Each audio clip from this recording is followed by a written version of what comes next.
Good morning, guys. All right, so in connection with our note identification game that we play, I'm going to go ahead and show you how to set the settings to match your level, because not everyone's on the same level. Some people are ready for those accidentals, those sharps and flats. Some people aren't.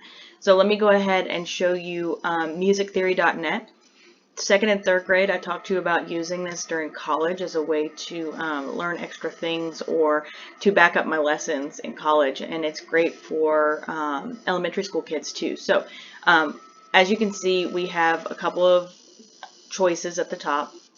We have lessons, exercises, they've got tools. Now products are things you have to buy, news and contacts really don't matter for us. So if we click on lessons, they start from basics. So things like the staff clefs and ledger lines, and they'll walk you through everything. So if you are still a little confused about that, this is a great website to kind of, back up your knowledge or keep yourself fresh. And then you can just move through everything. It starts adding things, it starts to build up from there. And then you just hit the home button and go back, and then you can go to note duration.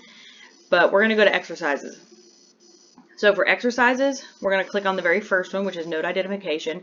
Now you guys don't really have to do this because I gave you a link in the note identification assignment, but I'm going to go ahead and click here. When we're on here, you have three lines. You have your sharps, your naturals, which are just our regular notes, and there are flats. Remember, we want to only use this middle line unless you're ready for the accidentals. In that case, you are more than welcome to use them. So here we are on our lines and spaces. We're a 0 of 0 with 0%. So now, if you just leave it alone the way it comes, then you'll have sharps and flats. If you're not ready for that, you're going to go up here to our little gear, which is our settings bar. And then you can come through here and start changing things. So you can change the clef if you like to. I'm going to focus on the range. So the range is how many notes that they can choose from. And right now we've got a couple of ledger lines that I haven't taught in class. Now, if you already play an instrument, especially things like pianos or other things like that, then you probably recognize these notes down here. But if you don't recognize those notes, we can just click this arrow button until we get to that bottom line, which is E, and then we can go over here and bring that note to the top of the staff.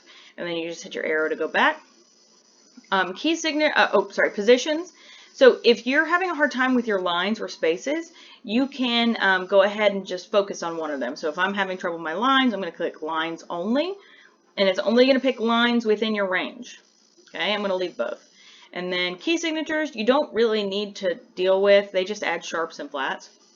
Note names, letters, you can leave. All right, here's our helpers. This is when the program is going to add in your letters on the side of your staff. So I'm going to go ahead and turn that on. Accidentals are your sharps and your flats. So I'm going to turn that off unless you're ready for it, then you can. You don't need to worry about note filter. If you want to do the challenge mode, all you got to do is click challenge down here. And then you can set this, a time limit, question limit, that sort of thing. So I'm going to click my gear again, and now all of my changes have been made. So I'm just going to go through and answer all of these questions until I get to 15.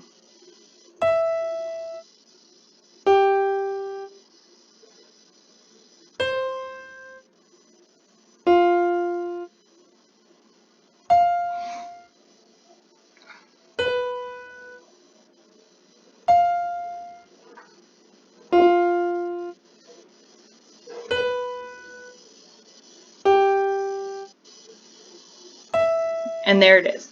All right, so when you get to this point, go ahead and take a screenshot of this picture right here. Now the assignment says to do the challenge. If you're not ready for the challenge and don't want to set a time limit for yourself, then don't. This is just for you to practice your notes to get more fluent with it. Okay, so this is only for you. As you can see, I know my notes pretty well. Okay, but if you want to set that challenge to be 3 minutes for 15 questions, that's fine. And then you take a screenshot. So on Chromebook, you're going to hit Control, which is CTRL. It's the button at the very bottom left-hand corner of your Chromebook. And then at the very top of your Chromebook, right around the middle, is a box with 2 lines next to it. You're going to hit Control, and then that box with 2 lines, and it'll snap a snapshot for you. And then you just got to go into the assignment and hit the Create or Add button, Add File, and then click your screenshot and add it on there. No one else is going to see it except for me. Okay? I hope this helped. This is a great tool to use, especially if you're having a little bit of trouble with your lines and spaces. It's a tool that is completely adjustable by you. Okay? If you have any questions, let me know. But other than that, I hope this helps. Peace out, guys.